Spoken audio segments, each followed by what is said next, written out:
Avis vascular centre, మన దేశంలోనే the best varicose vein hospital. Rallapalli గారికి మీకున్న అనుబంధాన్ని ఒకసారి సందర్భంగా తలుచుకుందాం అండి. ఎందుకంటే రాళ్లపల్లి గారితో 2-3 సార్లు నేను మాట్లాడినప్పుడు ఆరోగ్యం సహకరించట్లేదమ్మా, ఈటీవీ వాళ్ళకి ఏదో వంట ప్రోగ్రామ్ చేస్తున్నాను కానీ అస్సలు కూర్చోలేకపోతున్నాను, ఎక్కువ టైము వాళ్ళకు కూడా పావు గంట కూర్చుని ఒక 5 నిమిషాలు చేసి కూర్చుంటున్నాను. ఈసారి మా జయం వచ్చినప్పుడు నేను పిలుస్తాను, మనందరం కలిసి కవర్లు చెప్పుకుందామని 2-3 సార్లు నాతో నిజంగా వాళ్ళ ఇంటికి వెళ్ళి భోజనం చేస్తుండేదాన్ని నేను. ఈ చిట్టిబాబు గారి ఇంటికి అన్నారు, అనంత్ ఇంటికి, రాళ్లపల్లి గారి ఇంటికి, ఆ చలపతిరావు గారు మధురానగర్లో ఉన్నప్పుడు వాళ్ళ ఇంటికి అందరం కలిసి భోజనం చేస్తూ ఉండేవాళ్ళం. వంటలన్నీ చేసుకుని చక్కగా. ఆయన జల జల అని పిలిచేవారు, జయలలితని జల అని షార్ట్ ఫామ్లో పిలిచేవారు. ఎక్కువ వంశీ గారి పిక్చర్లన్నీ కలిసి చేసాము. ఆయన బావ అంటూ ఉంటాను. ఆ కూతురుతోటే ఆయన సగం చనిపోయినట్టే లెక్క, అలాగైపోయినారు ఆయన. మంచి ఫ్యామిలీ. భరణి గారికి కూడా గురుతుల్యులు ఆయన. అవునండి, అవును. ఆయన చనిపోయినప్పుడు కూడా భరణి గారు అదే అన్నారు, మా గురువు గారు కాలం చేశారు చూసావా, ఇంటర్వ్యూ చేయమంటే అలా ప్రొలాంగ్ అయిపోయింది. ఆయన ద్వారానే యాక్చువల్లీ నేను ఆయన నెంబర్ తీసుకుని అప్పుడు మాట్లాడడం జరిగిందనమాట. నాకు ఇంటర్వ్యూ చేయడానికి ఏం లేదమ్మా, కొన్ని సంఘటనలు, నచ్చని సంఘటనలు ఏమైనా చెప్పేస్తానేమో, దాని ద్వారా మనుషులు బయటకు వస్తారేమో, అనవసరంగా ఇంకొకళ్ళని బ్లేమ్ చేయడం ఎందుకు. మన టైం ఇంతే, ఇప్పుడు ఫామ్లో లేము, అందుకని మనల్ని ఎవరు అంతగా పట్టించుకోవడం లేదు, చిన్న చూపు చూస్తున్నారు అనే ఒక ఫీలింగ్ ఉంటుంది. కానీ మళ్ళీ వాళ్ళని ఎందుకు బ్లేమ్ చేయడం, వాళ్ళ బిజీలో వాళ్ళు ఉంటారు. మనల్ని గుర్తుపెట్టుకోవాలనో లేకపోతే మనకి క్యారెక్టర్ ఇవ్వాలనో మనల్ని పలకరించాలనో వాళ్ళకి అవసరం లేదు. కానీ ఆ కాలంలో రామానాయుడు గారు వాళ్ళు ఉన్న కాలంలో నిజంగా ఎంత హాయిగా ఉండేదో. ఫోన్ చేస్తూ ఉండేవారు ఆయన, జయలలిత రాజలలిత కాసేపు కూర్చుందాము, కాఫీ తాగిపో, నాకు నిన్ను చూస్తే ఆత్మీయురాల్లాగా అనిపిస్తుంది, ఇప్పుడు వాళ్ళు ఎవరు సరిగా మాట్లాడరని. అట్లా ఏ ప్రొడ్యూసర్ అమ్మా పిలుస్తారు, స్టార్ ప్రొడ్యూసరు. ఇప్పుడు నేను మా టీవీ సీరియల్ పిల్లలే ఏదో చిన్న సినిమా తీసుకున్నారు, రుద్రం కోట అని. అయితే దానికి టైటిల్ లాంచ్ కోసం మోహన్ బాబు గారిని అడిగితే వెంటనే స్పందించి వచ్చారు. నాకు జయలలిత అంటే చాలా ఇష్టము, అమ్మాయి అంటే చాలా గౌరవం అని వచ్చారు, చేశారు. మీడియా వాళ్ళకు కూడా ఆశ్చర్యం. ఆయన వచ్చే నిమిషం దాకా నన్ను సతాయిస్తూనే ఉన్నారు, వస్తారా, నిజంగా వస్తారా అని. అదేంటండి అలాగ అడుగుతున్నారు అంత అపనమ్మకంగా, వస్తానని మాట ఇచ్చిన తర్వాత పెద్ద మనిషి మాట ఎట్లా తప్పుతారు అంటే వాళ్ళందరూ గుసగుసలు ఆడుకోవడం విని నిజంగా నాకు టెన్షన్ వచ్చి చెమటలు పట్టేసినాయి. ఏంటి రారా ఈయనని. కరెక్ట్గా దిగారు, టైంకి దిగారు ఆయన. అప్పుడు వాళ్ళందరూ కామ్ అయిపోయినారు. అయ్యో, నేను ఆ వీడియో చూసి ఆ సినిమా మీదే అనుకున్నాను నేను. కాదమ్మా, వీళ్ళు ఆ పిల్లలు నన్ను అమ్మ అమ్మ అంటూ ఉంటారు. రాము అనిల్ అనేసి డైరెక్టరు, ప్రొడ్యూసరు కమ్ హీరోస్ వాళ్ళంతా. ఇప్పుడు జానకి కలగనలేదని ఒక సీరియల్ వస్తుంది మాలో, రాసి చేస్తోంది. ఆ సీరియల్ ప్రొడ్యూసరు, డైరెక్టరు. నాకేదో సర్ప్రైజ్ ఇద్దామనుకుని నేనంతా డబ్బు పోగొట్టుకొని కూర్చుని ఉంటే జయలలిత సమర్పించంటే చూసిన వాళ్ళందరూ ఏమనుకుంటారు, ఆహా ఇవిడ వేషాలు వేస్తున్నట్టుంది, డబ్బు ఉండి కూడా లేదని చెప్తుంది, సినిమా తీసింది, మనకి వేషం ఇవ్వలేదని అట్లా రివర్స్ అయింది నాకు. జయలలిత సమర్పించని చూడంగానే చూసాను నేను. వాళ్ళు ఏదో నేను ఆనందిస్తాను అనుకున్నారు, వాళ్ళకి పెట్టాల్సిన 4 అక్షంతలు పెట్టాను. ఏంట్రా ఈ పని, అది నేను యాక్ట్ చేశాను కాబట్టి నేను వెళ్ళి అడిగితే కొంచెం ఆ ఫేస్ వాల్యూ తోటి 35 సంవత్సరాలుగా ఇండస్ట్రీలో ఉన్నాను కదా అని ఎవరన్నా ఒప్పుకుంటారని మిమ్మల్ని వెంట పెట్టుకుని వెళ్ళి నేను మాట్లాడుతున్నాను. నాకైతే ఇది నచ్చలేదు, ఇంతమందికి నేను శత్రువుని అయిపోయినాను అని చెప్పారు. సారీ అమ్మ, బాగుంటుంది, మాకు ఇంత చేశారు కదా, మేము గౌరవంగా వేసుకున్నామంటే ఇంకేం మాట్లాడతాము. అలా అల్లు అరవింద్ గారి దగ్గరికి వెళ్ళాను. ఓటీటీ మూవీ కదా, ఆహాలో ఏమన్నా చేసుకుంటారా అనేసి డైరెక్ట్గా ఆఫీస్కి వెళ్ళానమ్మా.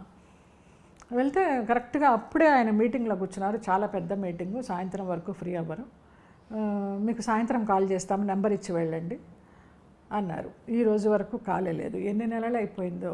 అంటే చిన్న ఆర్టిస్టులను ఎంకరేజ్ చేస్తాము, చిన్న సినిమాలని ప్రోత్సహిస్తాము అని చెప్పి మనం నేరుగా వెళ్ళినా కూడా 38 సంవత్సరాలు ఏం సంపాదించామో అని ఇండస్ట్రీలో వెనక్కి తిరిగి చూసుకుంటే ఏమి సంపాదించలేదు అనిపిస్తుంది.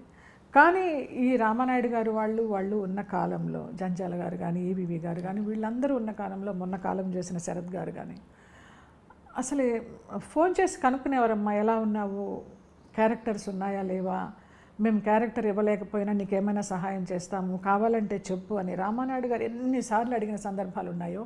అలాగే పరుచూరి గోపాలకృష్ణ గారు ఆ బ్రదర్స్ తోటి నాకు ఎక్కువ పరిచయం గోపాలకృష్ణ గారితో. ఆయన నా గురుతుల్యులని అనుకుంటా ఎప్పుడు కూడా.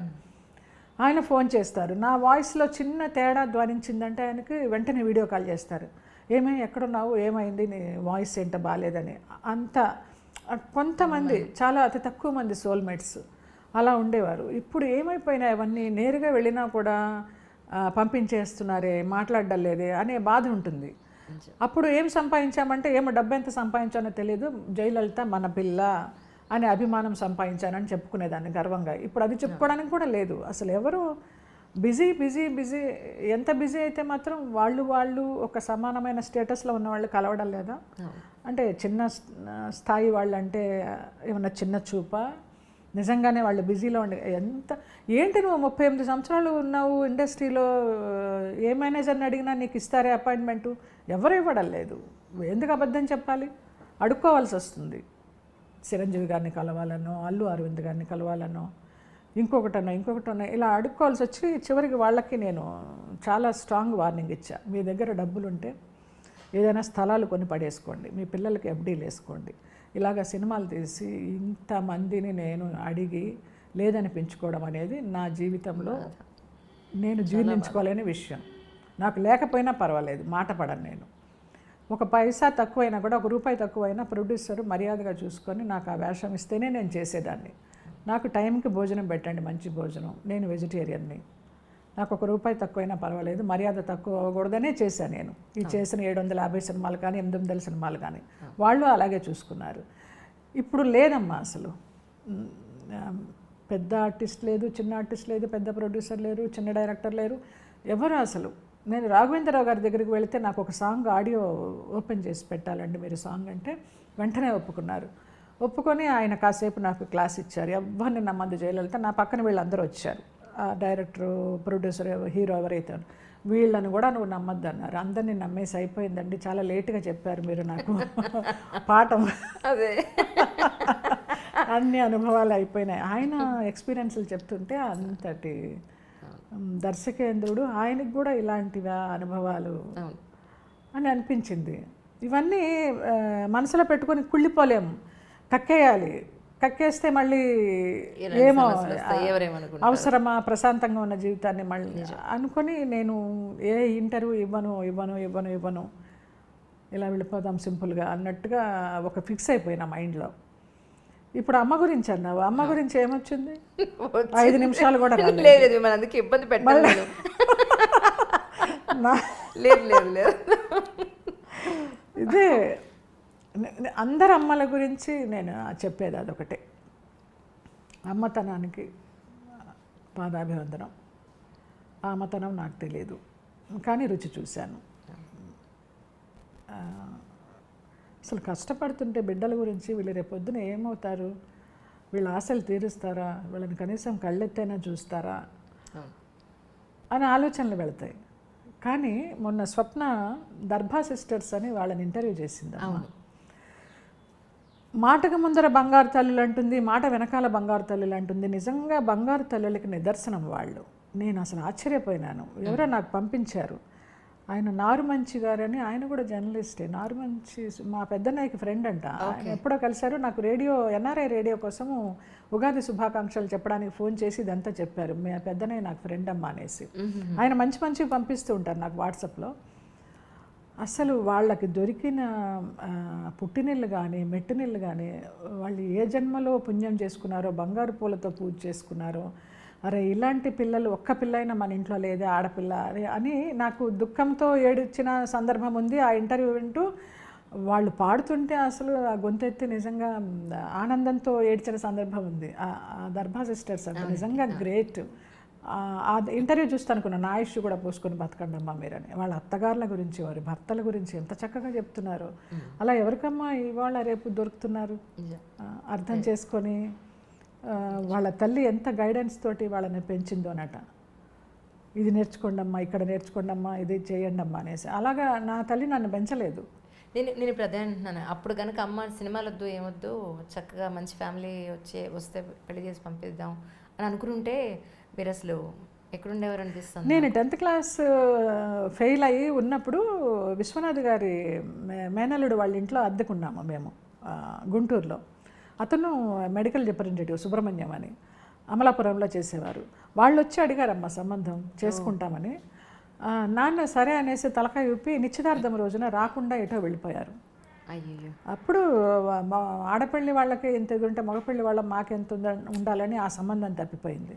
లేకపోతే ఆ 10th క్లాస్లోనే ఆ సంబంధం కుదిరి చేసేసుకొని ఆ పిల్లలతో వంట చేసుకుంటూ ఆ మొగుడికి వండి పెట్టుకుంటూ అలా ఉండేదాన్ని.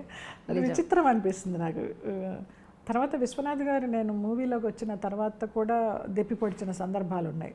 పెద్దవారు ఉండాలి ఆయన ఏదో గురుబ్రహ్మలాగా. ఒక తాళి తీసి పడేసే సీను శ్రీకాంత్, లయ, ఏవిఎస్ గారితో నేను ఏవిఎస్ భార్యాభర్తలు. తాళి తీసి మొహాన్ని వేస్తుందమ్మా. అరే ఫస్ట్ టేక్ ఓకే చేసేవే, నీకు తాళి తీసేసేయడం అలవాటా అని అడిగారు. టక్కున అసలు ఎంత బాధగా ఉంటుంది. ఎస్, చాలా ఆయనకు ఉండిపోయింది అది. ఆ మేనల్లుడికి సంబంధం కుదరలేదు అనేది ఉండిపోయింది. కాదు, సంబంధం లేదు కూడా. అయినా కూడా అంత పెద్దవారు, అంత విజ్ఞానులు కూడా ఆ సందర్భంలో ఆ మాట అనడం నేను చాలాసార్లు తలుచుకున్నా. అది ఏమన్నా నేను మేకప్ రూమ్లోకి వెళ్ళి ఒక 2 కనీటి బొట్లు రాల్చేసి మళ్ళీ నాకు నేనే సర్ది చెప్పుకున్నా, పెద్దవారు పితృ సమానులు అనేసి. అలా